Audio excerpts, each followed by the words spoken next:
भाऊ, जळगावात महायुतीला अभूतपूर्व यश या ठिकाणी मिळालेलं आहे, काय सांगाल? मी पूर्वीच म्हटलं होतं की 12 जागा आमच्या बिनविरोध आलेल्या होत्या, 70 फार शिवसेना भाजप या ठिकाणी महायुती निवडून देईल तसं चित्र या ठिकाणी दिसतंय आणि महायुतीने ते दणदणीत विजय या ठिकाणी मिळवलेला आहे. भाऊ, महापालिकेत मुंबई महापालिका असेल या ठिकाणी देखील महायुतीला दणदणीत विजय या ठिकाणी मिळालेला आहे, काय सांगाल? पूर्ण महाराष्ट्राचं चित्र असं आहे आणि मुंबईसह या ठिकाणी आपण पूर्ण महाराष्ट्राकडे नजर मारली तर महायुतीचाच बोलबाला आहे आणि लोकांनी पुन्हा महायुतीच्या याच्यावर शिक्कामोर्तब केलं. मुंबईकरांनी ठाकरे बंधूंना नाकारलेलं आहे, काय वाटतं? हे बघा, शेवटी काम, जनतेशी संपर्क, जनतेशी असलेला सध्याचा सक्रियपणा याला लोक स्वीकारत असतात आणि लोकांनी त्या पद्धतीचा कौल दिलेला आहे. त्या ठिकाणी मराठी आणि अमराठी तो मुद्दा जो होता त्या ठिकाणी ठाकरे बंधू मंडळला असं वाटतं आपल्याला?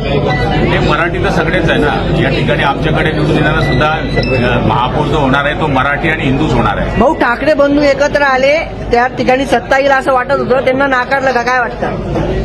हे बघा, नाकारण्याची बरीच कारणं आहेत ती आता एका वाक्यामध्ये सांगता येणार नाही, पण शेवटी डेव्हलपमेंट आणि लोकांना असलेल्या सुविधा हे जे कोणी देतात ते कोणत्याही पक्षाचे असले त्यांना लोक स्वीकारतात, हे मुंबईने सिद्ध केलं. कुठलं कारण असं आहे की त्यामुळे आपल्याला वाटतं की ठाकरे बंधूंना मुंबईकर निष्क्रियपणा, मी पूर्वी बोललो निष्क्रियपणा, मतदान आलं की सक्रिय व्हायचं, याच्याने चालत नाही. 24 तास लोकांमध्ये राहावं लागतं, त्यामुळे आता निष्क्रियपणा सोडावा लागतो राजकारणात. जो सक्रिय राहील तो जीवनामध्ये चालत राहील. जळगावात महायुतीला काही एकही जागा मिळालेली नाही दिसत आहे, काय वाटतं?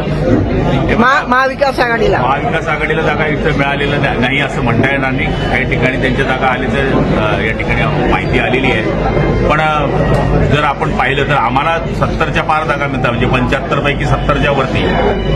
शिवसेनेचा जर विचार केला तर आम्ही 23 जागा लढत होतो, आम्ही 22 जागा जिंकल्या आणि महायुतीने 75 पैकी 70 जागा जिंकल्या. म्हणजे महाराष्ट्रामध्ये सगळ्यात जास्त स्ट्राईक रेट देणारा जिल्हा जळगाव जिल्हा. विधानसभा असेल, नगरपालिका असेल, महानगरपालिका असेल, या सर्वही ठिकाणी महाविकास आघाडीला धोबीपछाड मिळालेली आहे, काय वाटतं? जबरदस्त लोकांनी प्रेम केलेलं आहे आणि प्रेमाचा अर्थच हा होतो की आपल्यावर आणखी पुन्हा जबाबदारी वाढलेली आहे. पराभवानंतर काय सल्ला द्याल ठाकरे बंधूंना? पराभवानंतर काय सल्ला द्याल ठाकरे? मी सल्ला देणारा एवढा मोठा माणूस नाही, पण शेवटी जमिनीवर राहून काम करावं हेच माझं म्हणणं. संजय राऊतांना काय सांगा? नाही, ते आजारी आहे.